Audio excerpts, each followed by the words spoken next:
in this presentation, we are going to see the difference between 8-bit microprocessor, 16-bit microprocessor, and 32-bit microprocessor. Okay, so last time we have just discussed about what is mean by processor and their different concepts.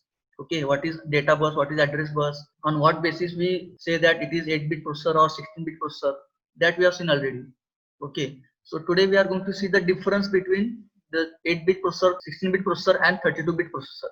So let us see the first difference between on the basis of some parameters. Okay, so the first difference is we are going to see the difference between 8085, 8086 and 80386. Okay, so these three ICs we are going to consider. Now the basic processor that was invented by the scientists was 4004. So actually the 4004 was 4-bit microprocessor, and we have not considered here in this difference, but we need to see that it was the first processor that was invented by the scientists. So 4004 was the 4-bit processor. So 4-bit means actually if you look at the hexadecimal number system, okay, then we have 0 to f digits, single digits, okay, single digit number. So 0 to f. So and in our decimal number system, the maximum single digit number is 9. So to represent 9, we require 4-bit. Okay, so that's why the first processor was invented, 4-bit processor, that is 4004 processor. This is the part number. Okay, after that the 8080 processor was invented, that was 8-bit processor, and few features were added into 8080 processor, and the part number was changed to 8085 microprocessor. Okay, so this is just the history of how the processors were invented. After 8085 microprocessor, the 8086 processor was invented because 8085 was having some limitations, and to overcome those limitations, the 8086 processor was invented. Okay, which was 16-bit microprocessor. Okay, the first computer was made up by using 8086 microprocessor. Okay, and after that, to speed up or to enhance some features of the 8086, again higher versions of 8086 were invented, that was 80386, after that 80486, 80586, and then Pentium processor. Okay, so likewise the series were invented by the scientists. So this was just the brief history about the processors family. Okay, now let us see all the differences one by one, and during this all the differences we will just discuss about the concepts. Okay, because all these concepts, all these parameters are new for you. Okay, so first one is year of introduction. So here year of introduction of 8085 was 1977. Okay, 8086 was invented in 1978, and 8036 was invented in 1985. Okay, so this was just invention. Now the next part is data bus. Okay, now as I told you that the processor's capacity is dependent on the size of data bus. Okay, so 8085 microprocessor is 8-bit microprocessor. Okay, that's why it is called 8-bit processor, which means the data bus size is 8-bit. The 8086 is having 16-bit data bus. That means we can say it is 16-bit processor. Okay, and in case of 80386, it is 32-bit microprocessor. That means its data bus size is 32-bit size. Okay, after that 8085 can access the memory by using its address bus. Okay, so address bus is the bus where where the processor accesses some memory addresses. Okay, so 8085's address bus is 16-bit wide. Okay, whereas 8086 has 20-bit address bus, and 80386 is having 32-bit address bus. Now next part is how much physical memory these processors can access. So I have written here physical memory. 8085 can access at the max 64 kilobytes of physical memory. Now I want to ask this question, that on which basis the 8085 can access these 64 KB memory. So I had shown you that the physical memory accessing is dependent on the address bus. Okay, so 2 raised to power 2 raised to number of address lines is equal to what? Number of locations it can access. So 2 raised to 16 is equal to what? 64 kilobytes. Okay, if you take 2 raised to 6, then it will become 64 only. But if you add 10 into 6, that is 16 bit, then it will become in terms of kilo. If you add 20 into 6, then it will become megabytes. If you add 30 into 6, then it will become 36 bit address bus. The total memory it can access is 64 gigabytes. Okay, we have to just change the powers: kilo, mega, giga, tera, like this. Okay, now similar to this 16 bit and 64K relation, in case of 8086 microprocessor, 20 bit address bus is there, then 2 raised to 20 is equal to what? 1 mega. But here I have not written megabytes. Okay, if I would write here megabytes, then it would become wrong, because the 8086 is what? 8086 is 16 bit processor. So it would be 8 bit processor, then I would definitely write here 1 megabyte. But if it is 16 bit, that means it accesses or it processes on 2 bytes at a time. That's why I have written here word. Okay, so one word for this 8086 is equal to 16 bits. Okay, so 1 mega words it can access, or you can say 2 megabytes. One word is equal to 2 bytes, so 1 mega word equal to what? 2 megabytes. Then 80386, if the address bus size is 32 bit, then 2 raised to 32 is equal to 4 gigawords. Okay, because this is 32 bit processor, so 4 gigawords, one word equal to what? 4 bytes. So 4K into 32 bits. Okay, now here you need to understand this notation. What is mean by 64? Sorry, actually this should be 4 giga. Okay, 4 giga into 32. Then register size. So register is the group of flip flop that we have seen already, right? So the register size in the all these processors will be similar to data bus size. So for 8086, the data bus size is 8 bit. So register size should also be 8 bit. For 8086, data bus size is 16 bit. So register size should also be 16 bit wide. For 80386, data bus size is 32 bit. So register size should also be 32 bit wide. Okay. Next point is number of registers. So in 8085, number of registers are 6500.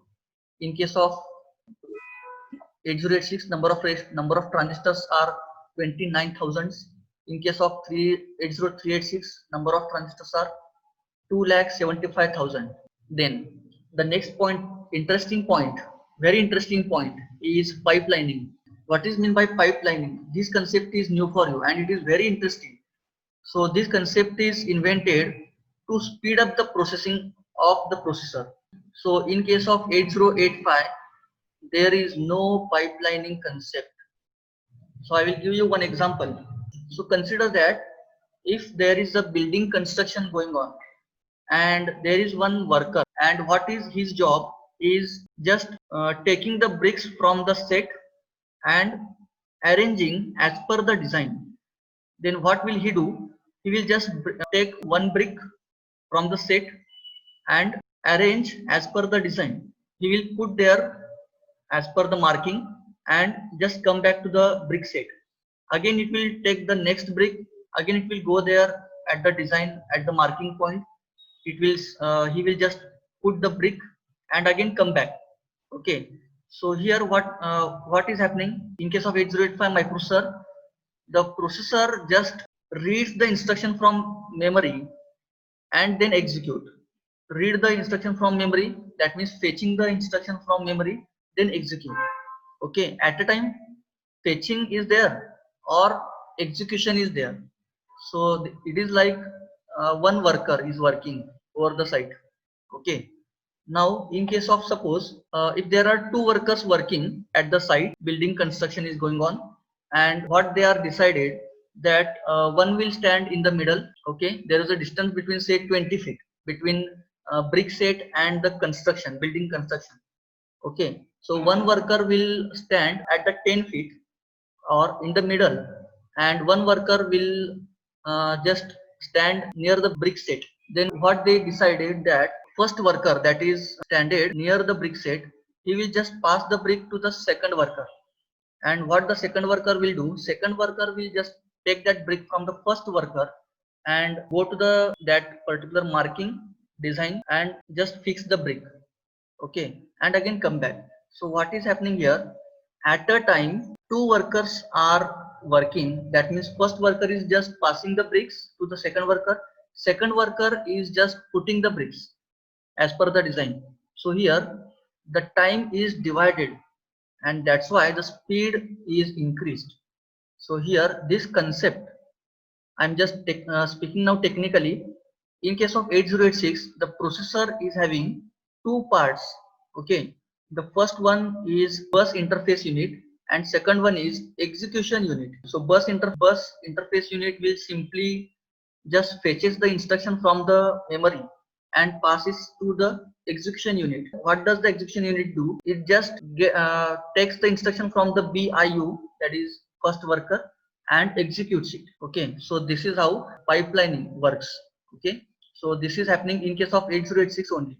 Okay, so 8086 is having pipelining concept. It is having only two stage pipelining. The first stage is fetching, and second pipeline stage is executing. Okay, fetch and execute. So these are the only two stage pipeline is available in the 8086 microprocessor. Then in case of 80386, it is also having pipelining concept. So the processor will fetch the instruction and other unit will execute the instruction. Okay, so that's why the speed is increasing. Next difference is operating modes.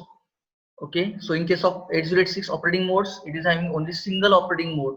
So processor cannot have other operating modes. It just fetches the instruction and executes by itself.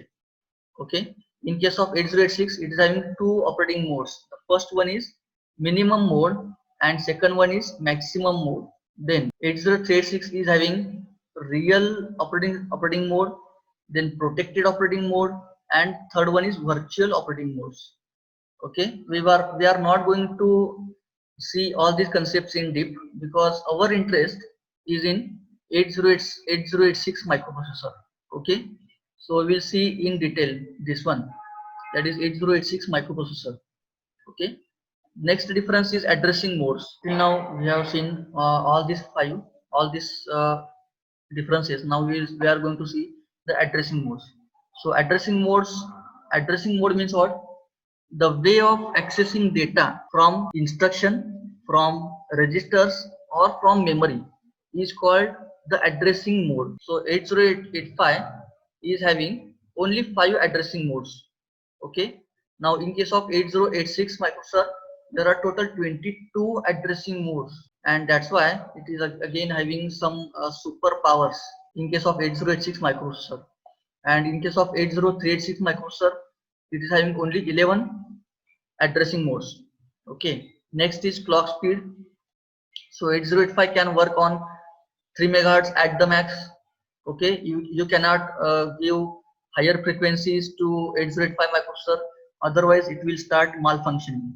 Then next it is 8086 microprocessor. It can work up to 10 megahertz, from 5.8 to 10 megahertz.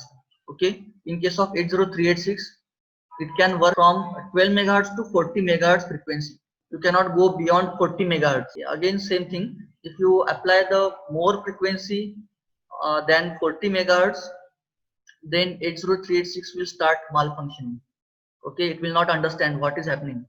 Okay, it will be hang like your PC. Okay, then next one is memory management unit. So how do we connect the memory? That is the memory management unit. Okay, so here in case of 8085 microprocessor, we need to connect external memory to 8085. Okay, the 8085 is not having internal memory inside the chip. Okay, there is no internal memory, so we need to connect externally only. Okay, in case of 8086 also, we have to follow the same, that is we have to connect external memory. But here the 8086 is having internal memory, there is no need to connect externally, okay, from external world. Now next thing, next parameter, IC pin packaging. So 8085 comes in 40 pin DIP package.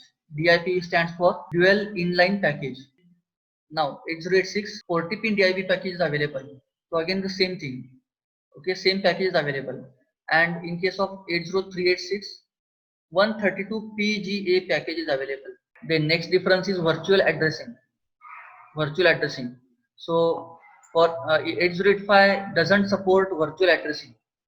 Okay, whereas 8086 also doesn't support virtual addressing, and 80386 supports virtual addressing. The last difference is virtual segment size. So here memory is, in case of 8085, the memory is continuous and not divided into segments. So consider that suppose I want to store program as well as data. So I need to save program and data in the same memory. I cannot connect different memories for storing the program and for storing the data. It cannot happen in case of 8085. I need to save program as well as data in the same memory. Now in case of 8086 microprocessor, the processor is having 64 kilobytes of segments. So 64 kilobytes means how many address lines will be there? 16 address lines. Okay, but here the processor is having 20 address lines. Okay, in case of 8086 it is having 20 address lines. So remaining 4 address lines will be what? 2 raised to 4 is equal to 16. So from this 64 means 16 plus 4. So 16 is what? 2 raised to 16 is what? 2 raised to 16 is 64 kilobyte, and 4 means 2 raised to 4 means 16. So 64 kilobytes into 16 pages will be there. Okay, and finally in case of 80386, there are maximum 4 GB virtual segments are available. Okay, one segment is of 4 gigabytes. So in case of 8086, one segment is of 64 kilobytes. Okay, so this is what the difference is among 8085, 8086 and 80386.